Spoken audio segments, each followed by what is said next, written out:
The 10-minute rule motion, Mr. Chris Stevens. Thank you, Mr. Speaker. I beg to move that leave be given to regulate the provision of telecommunications advice lines by all government departments so that call charges to citizens are restricted and, in the case of the most vulnerable, eliminated. The bill I propose today will ask government departments to conduct an assessment for each local authority area of the provision of public computer equipment capable of use by, for example, DWP claimants, and to publish the results. Where that assessment demonstrates that the total number of units of public computer equipment is less than 1 in 20 claimants, all Secretaries of State must make provision for a dedicated telephone number which can be accessed at a cost of £0, and in the case of a public telephone, without having to use coins or cards. I also propose that telephone lines where departments are unable to take a call within a reasonable period, for example 5 minutes, the caller should be given a regular updated estimate of the likely waiting time and that immediate callback facilities be offered. This, I believe, Mr. Speaker, is an essential courtesy. As MPs, we often encounter examples of unfairness and injustice where, through no fault of their own, people seem to be punished for finding themselves in need, and where rules and regulations actively harm rather than help the average citizen who is simply seeking what they are entitled to. This is a key part of the role of an elected member, to help people navigate their way through the system, but since being elected I've been shocked at the inbuilt unfairness and costs of claiming. Take, for example, the Department of Work and Pensions. Although the initial inquiry to the DWP is free, follow-up inquiries about a claim, a query about benefit sanctions, or even reporting that a benefit has not been paid in time, all come with call charges. Constituents have told me that these calls can be very expensive, as much as £9 or £16 a time, and long waiting times to speak to an advisor bump up the costs even further. Other examples of services that charge for access are the Child Maintenance Helpline and the Home Office for inquiries about spousal visas, £1.37 a minute over and above network charges. There can be no justification for the Home Office imposing charges on anyone for a genuine inquiry service. The need to deal with telephone inquiries must be treated as a valid overhead cost, which is covered by the fees levied for the application process itself. Telephone network charges themselves vary and again can be seen to discriminate against the very least well-off. All providers include O3 numbers in their inclusive call packages, but these are often presented as if these are only available to those who are well off. This even applies to the pay-as-you-go arrangements that are more likely to be used by low-income households who may be unaware of the bundles that are available to enable calls to be made at no more than 7p per minute, rather than the range of 10p a minute to 55p a minute, as suggested in the government website as updated on the 7th of February. I would like to thank Mr. Speaker David Hickson of the Fair Telecoms campaign for the information he has provided me with in preparing this bill. David tells me that the Fair Telecoms campaign fully supports the use of 0800 numbers and the consequent bonanza for telephone companies in cases where it's essential that nobody pays for a call. He is, however, concerned that the greater use of 0800 numbers would do nothing to help constituents who get ripped off when calling friends or their MP or even ordinary numbers. There is therefore a very strong case for all of us pushing the point that it is essential to ensure that everybody chooses the most appropriate telephone call plan for their needs.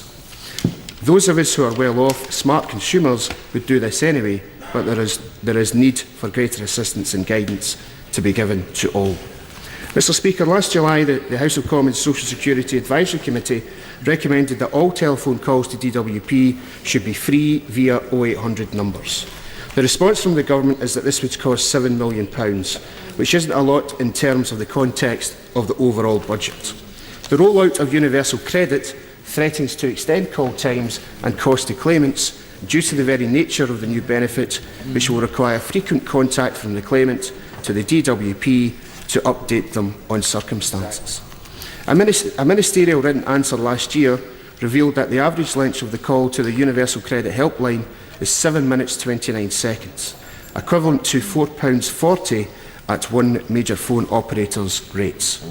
Universal credit as a replacement for job seekers' allowance weekly equivalent is £73.34, so already claimants have less to live on than they are allocated simply for calling a helpline. The push over the edge into poverty should not be administered by the DWP and other government departments through charging for inquiry lines. Absolutely. When the safety net becomes a trap, it's time to ask what sort of government boosts telephone company profits on the backs of the poor. Far from working to create a society that is fair for all, the government has not responded positively so far to the campaign to remove telephone helpline charges that can cost up to 55 pence a minute. When I've queried the cost of calling, inevitably the ministerial response makes mention of the alternative of online access for inquiries and claims. That's fine if you're digitally literate, can afford broadband and live in an area with good connectivity. Not so great otherwise, and is a further inbuilt barrier to stop people accessing the support they are entitled to. Despite some funding being put into public access terminals and digital learning, if all the people who are seeking advice and claims were to switch from phoning to public internet access terminals, then libraries and community centres would be unable to cope with the demand. When researching this issue, Mr Speaker, I was particularly struck by a DWP spokesperson's response to the telephone tax campaign last year, which was that online access was widely available through the network of job centres. I'm just going to pause for a moment whilst we reflect on the proposed DWP estate closure programme. I believe that it shouldn't be too difficult for an audit to be conducted in conjunction with local authorities to identify the availability of free online access terminals available to your constituents or the lack thereof. In fact, I'm inclined to conduct one in my constituency of Glasgow South West and compare it to the claimant count, which I strongly suspect would reveal a mismatch. A callback is the other stock ministerial response to inquiries about phone charges for inquirers, but that's rather difficult to do when on hold and if not offered routinely and requires the caller to self-identify as vulnerable. I would suggest that's inbuilt humiliation within the system, something which is familiar to those of us who have watched I, Daniel Blake. I'm aware that ministers have promised a review of telephone charges, but would ask the government to act on the recommendations of the 2016 Social Security Advisory Committee report, telephony and DWP and HMRC. As part of the review, and introduce a more effective callback system for vulnerable customers and bring in an information system that advises customers of potential wait times.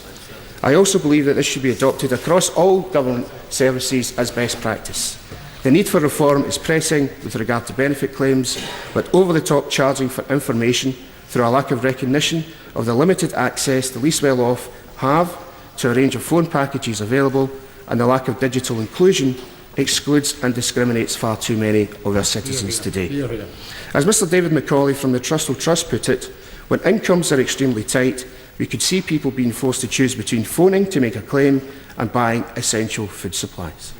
Mr Speaker, I'm aware that unless you've been in that position or have a caseload in a constituency like mine, it may be difficult for people to understand how disempowering or discriminatory the system can be, and that every penny spent on a phone call ramps up the stress and anxiety for those people who simply want to access information, support and the benefits they are entitled to. Thank you, Mr Speaker. I commend this bill to the House. Order. The question is that the honourable member have leave to bring in the bill. As many as are of that opinion say aye. Aye. Of the contrary, no. I think the ayes have it. The ayes have it. Who will prepare and bring in the bill? Thank you, Mr Speaker. Mary Black, Jonathan Edwards, Neil Gray, Dr Philippa Whitford, Drew Hendry, Ms Margaret Ritchie, Mr Alistair Carmichael, Ian Blackford, Mr Jim Cunningham, Graham Morris, Mark Durkin and myself, sir. Fine tribute, fine group of people.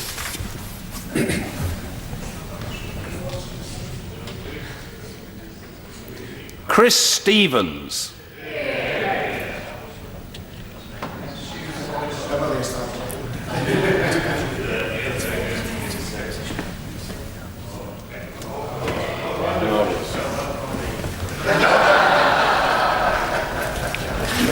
Government Services Telecommunication Charges Bill. Second reading what day? Friday, 24th of March, sir. Friday the 24th of March. Thank you.